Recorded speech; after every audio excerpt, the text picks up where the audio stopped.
నేను ఇంటి కప్పు మీద వాలి ఉన్న వంటి పక్షి వలె ఉన్నాను. Praise the lord, praise the lord. కీర్తనకారుడు దావీదు గారి యొక్క వేదన, దావీదు గారి యొక్క శోధన, దావీదు గారు పడినటువంటి బాధ ఆ మాటలో మనకి అర్థమవుతా ఉంది. కీర్తనకారుడు 102 7వ వచనములు చూసినట్లయితే, మళ్ళీ చదవం ఒకసారి. వేరే వాడు చదువు. నాకు నిద్ర పట్టుట లేదు, నేను ఇంటి పైకప్పు మీద ఉన్న వాలి ఉన్న వంటి పక్షిలాగా ఉన్నాను. ఈ పరిస్థితి ఎవరిది అంటే దావీదు గారిది. దావీదు గారు అంటున్నాడు, ప్రార్థన చేస్తున్నాడు. కష్టాలు వచ్చినప్పుడు దావీదు చేసినటువంటి ప్రార్థనను కొద్దిసేపు మనం ధ్యానించుకుందాం. రాత్రి మెలకువగా ఉంది, నిద్ర పట్టటలా. ఇంటి మీద ఒంటరిగా ఉన్న పిచ్చుక వలె ఉన్నానయ్యా అని దేవుణ్ణి ప్రార్థన చేస్తున్నాడు. ఎవరైనా దావీదు గారు. ఇలాంటి పరిస్థితి నీకెప్పుడైనా వచ్చిందా? రాత్రి మెలకువగా ఉండి ఇంటి మీద ఒంటరిగా ఉన్న పిచ్చుక వలె నేనున్నానని ప్రాధేయపడుతూ దావీదు గారు ప్రార్థన చేస్తూ ఉన్నాడు. కాబట్టి ఆయన చేసినటువంటి ఆ ప్రార్థనలో ఆ మాటలు విన్నప్పుడు మనకేమనిపిస్తూ ఉంది? ఆయన సంతోషంగా ఉన్నాడా? లేడు. బాధల వెంట బాధలు, శోధనల వెంట శోధనలు తరుముకొస్తున్నప్పుడు మనిషి నెమ్మదిని కోల్పోయేటువంటి స్థితిలో ఉంటాడు, ఆందోళన కలిగిన స్థితిలో ఉంటాడు, భయం కలిగినటువంటి స్థితిలో ఉంటాడు. లోపల నుంచి అంతరంగము నుండి వెలువడుతున్న ఆవేదన ఎంత దయనీయముగా ఉందో ఆయన మాటలను బట్టి మనకు అర్థమవుతా ఉంది. రాత్రి మెలకువగా ఉండి ఇంటి మీద ఉన్న ఒంటరిగా ఉన్న పిచ్చుకలాగా నేను ఉన్నానయ్యా అంటున్నాడు. ఎన్ని మాటలు ఉన్నాయి? రాత్రి, మాకు వాటర్ తెచ్చావా? రాత్రి ఒక మాట. రెండో మాట మెలకువగా ఉండి, అంటే నిద్ర పట్టుట లేదు, మెలకువగా ఉండి. నిద్ర పట్టనటువంటి రాత్రులు మీరు ఎన్ని గడిపుంటారో ఒకసారి జ్ఞాపకం చేసుకోండి. దావీదే కాదు, మనము కూడా నిద్ర పట్టనటువంటి రాత్రులు జ్ఞాపకం చేసుకోండి. తరువాత ఇంటి మీద ఎక్కడుందా పిచ్చుక? ఇంటి మీద ఉందంట. అక్కడికి 3 మాటలు అయినాయి. ఆ పిచ్చుక ఎలా ఉంది? అక్కడ ఒంటరిగా ఉంది. 4 మాటలు అయినాయి.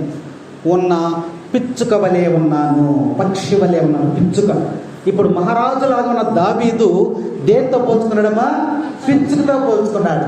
ఈ 5 మాటలు మనం ధ్యానం చేయాలంటే 5 రోజులు పడుతుంది, 5 గంటలు పడుతుంది, 5 నిమిషాలు కూడా పడుతుంది. కొద్దిసేపు మనం ధ్యానించుకుందాం. రాత్రి, అందులో ఉన్న మొదటి మాట రాత్రి. రాత్రి అంటే చీకటి. చీకటి అంటే దారి కనపడకపోవుట. చీకటి అంటే పాపము. ఈ స్థితిలో ఉన్నటువంటి వ్యక్తి రాత్రితో పోలుస్తూ ఉన్నాడు. అంటే దావీదు రాత్రి మెలకువగా ఉండి నాకు నిద్ర పడతలేదయ్యా అని ప్రార్థన చేస్తున్నాడు. అంటే అతనికి దారి కనబట్టలా, ఎటు నడవాలో కనబట్టలా, పాపంలోకి వెళ్ళిపోయాడు. నేను చీకటిలో ఉన్నానయ్యా అనేటువంటి అర్థముతో దేవుని ప్రార్థన చేస్తూ ఉన్నాడు. రెండవది మెలకువగా ఉండటం. నిద్ర పట్టకపోవడం అంటే విశ్రాంతి లేదు, నిద్ర లేదు, విశ్రాంతి లేదు. ఇంటి మీద అంటే అర్థం ఏమిటంటే భద్రత లేదు, రక్షణ లేదు. ఒక పిచ్చుక రాత్రిపూట ఒంటరిగా ఇంటి మీద ఉందంటే దానికి రక్షణ లేదు, భద్రత లేదు. ఇప్పుడు దావీదు యొక్క ఆలోచన అదే. దేవుని దగ్గర ప్రార్థన చేస్తున్నాడంటే, అయ్యా నేను ఇంటి మీద ఉన్నాను, ఇంటి పైకప్పు మీద ఉన్నాను, అంటే రక్షణ లేనటువంటి స్థితిలో, భద్రత లేనటువంటి స్థితిలో ఉన్నాడని మనం అర్థం చేసుకోవాలి. ఆ భద్రత లేనప్పుడు కూడా అక్కడ ఎలా ఉన్నాడు? ఒంటరిగా ఉన్నాడు. ఒంటరిగా ఉండటం అంటే తోడు లేకపోవటం. ఏ పని అయినా సరే, మాట అయినా సరే, నడకైనా సరే, ప్రయాణమైనా సరే, ఆలోచన అయినా సరే, తలంపు అయినా సరే, ఏదైనా సరే తోడు లేకపోవడం. అయ్యా నాకు ఎవరు కూడా సహాయపడతలేదు, ఎవరు కూడా నాకు తోడు లేడు అని ప్రార్థన చేస్తున్నాడు. మూడవదిగా చూసినట్లయితే పిచ్చుకలాగా ఉన్నానయ్యా అంటే పిచ్చుకంటే విలువలేనిది, స్వల్పమైనది, చిన్నది, ఏమాత్రము కూడా విలువలేనటువంటిది ఆ యొక్క పిచ్చుక. ఈ 5 అంశాలు దావీదు యొక్క ప్రార్థనలలో ఉన్నాయి.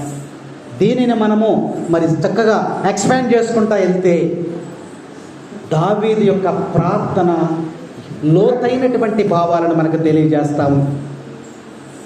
ఈ 5 అనుభవాలు మన జీవితంలో ఎప్పుడో ఒకసారి వచ్చే ఉంటాయి. ఏదో ఒక సందర్భంలో మనకి 5 అనుభవాలను, ఒంటరిగా ఉన్నటువంటి రోజు నువ్వు జ్ఞాపకం చేసుకో, నీకెవరు తోడు లేనటువంటి రోజును జ్ఞాపకం చేసుకో, నిన్ను కాపాడుకోలేని భద్రత లేనటువంటి రోజును నువ్వు జ్ఞాపకం చేసుకుని అనుకుని ఉంటావు, ఏం చేయాలి నేను, ఎలా, మార్గం ఏంటి అని ఆలోచన దొరక్క రాత్రంతా కూడా నిద్ర పట్టకుండా నువ్వు ఉన్నటువంటి రోజున నువ్వు జ్ఞాపకం చేసుకోమని ఈరోజు ప్రభువు మనకి తెలియజేస్తూ ఉన్నాడు. అందులో మొదటి మాట రాత్రి.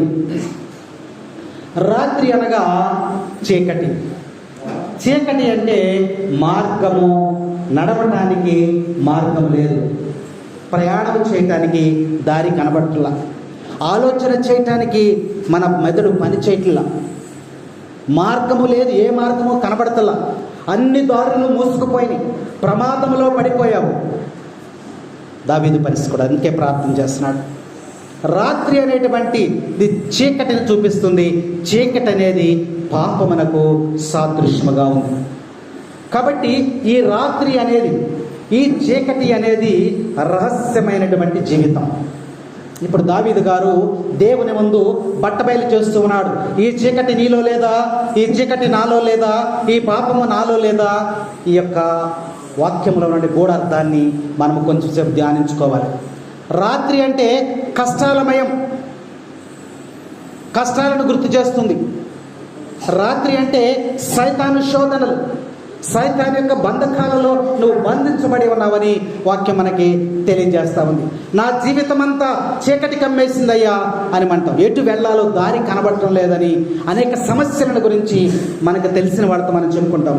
అరా నాకేం చేయాలో అర్థం కావట్లేదు, ఒక ఆలోచన చెప్పు అని అడుగుతూ ఉంటాం. ఇది రాత్రి. దావీదు చేసేదే ఈ రాత్రి వేళ దావీదు గారు చేసినటువంటి ప్రార్థనలో ఉన్నటువంటి భావాన్ని ప్రభు మనకి వివరిస్తూ ఉన్నాడు. కాబట్టి ఈ రాత్రి పోవాలంటే, ఈ చీకటి పోవాలంటే, ఈ పాపము పోవాలంటే, చీకటి పోవాలంటే ఏం కావాలి? వెలుగు కావాలి. ఏం కావాలి? ఈ లోకమునకు వెలుగును నేనే అన్నాడు ప్రభు. Praise the lord, praise the lord, praise the lord, praise the lord.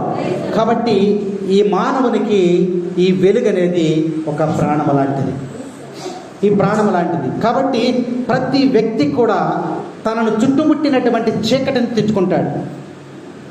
ఎవరికీ లేవు బాధలు, నాకేనా ఈ బాధలన్నీ అనుకున్న రోజు లేదా? ఈ బాధలన్నీ నాకే వస్తున్నాయి ఏంటి అని నువ్వు అనుకున్న రోజు లేదా?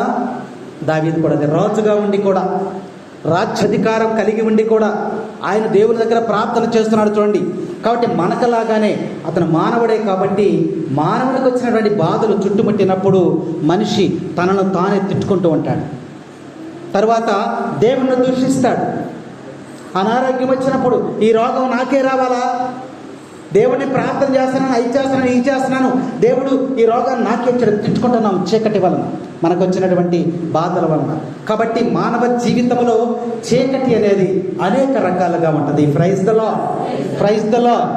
కొందరికి పేదరికం కావచ్చు, కొందరికి అనారోగ్యం కావచ్చు, కొందరికి బానిసత్వం కావచ్చు, కొందరికి వేదన కావచ్చు, కొందరికి శోధన కావచ్చు, కొందరికి సమస్యలు కావచ్చు, కొందరికి ఆర్థికపరమైన ఇబ్బందులు కావచ్చు, కొందరికి వివాహ సంబంధాలు కావచ్చు, కొందరికి ఆలోచనలు, తలంపులు, చెడు ఆలోచనలు రావచ్చు. ఇలా ఒక్కొక్కరికి ఒక్కొక్కటి, ఇవన్నీ కూడా చీకటి శక్తులే. కాబట్టి ఈ రాత్రి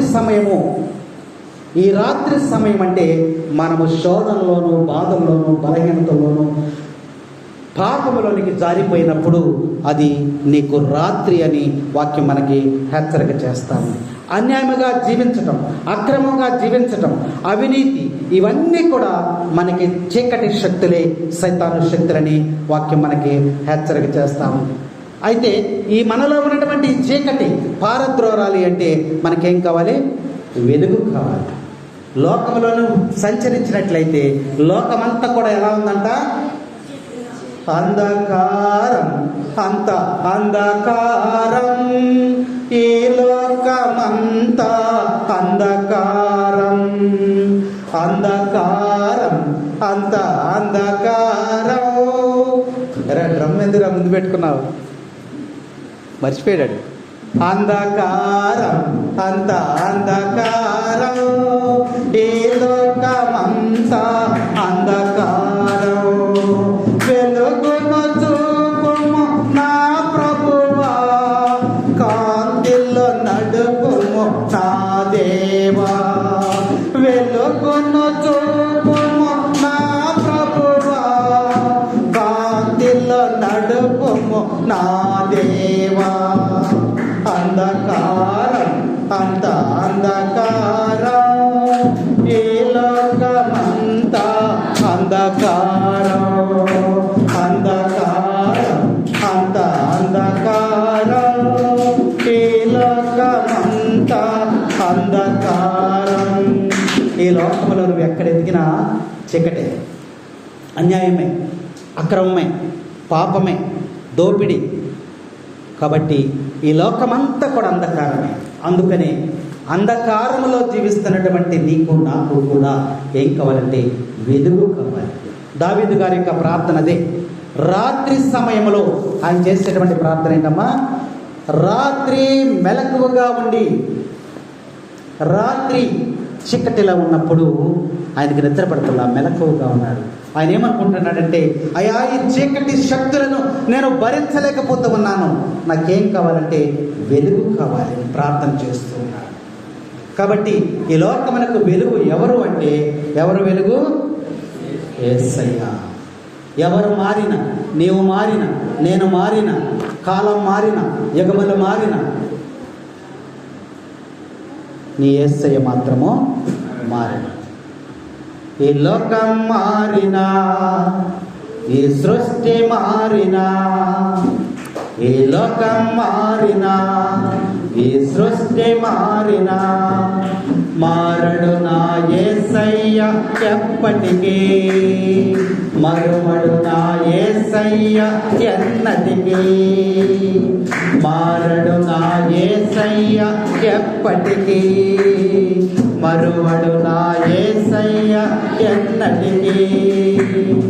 ఈ లోకం మారినా, ఈ సృష్టి మారినా, మారడు నా యేసయ్య ఎన్నటికీ. చీకటిలో ఉన్న నా జీవితములోనికి వెలుగుగా ఆయనే ప్రవేశించెను. చీకటిలో ఉన్న నా జీవితములోనికి వెలుగుగా ఆయనే ప్రవేశించెను.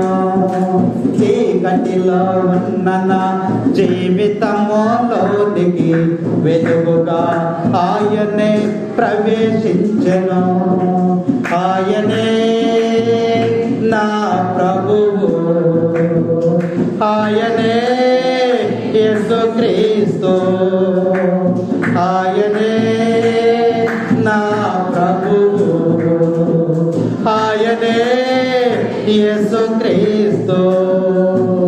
ఈ లోకం మారినా, ఈ సృష్టి మారినా, ఈ లోకం మారినా, ఈ సృష్టి మారినా, మారడు నా యేసయ్య ఎన్నటికీ, మరువడు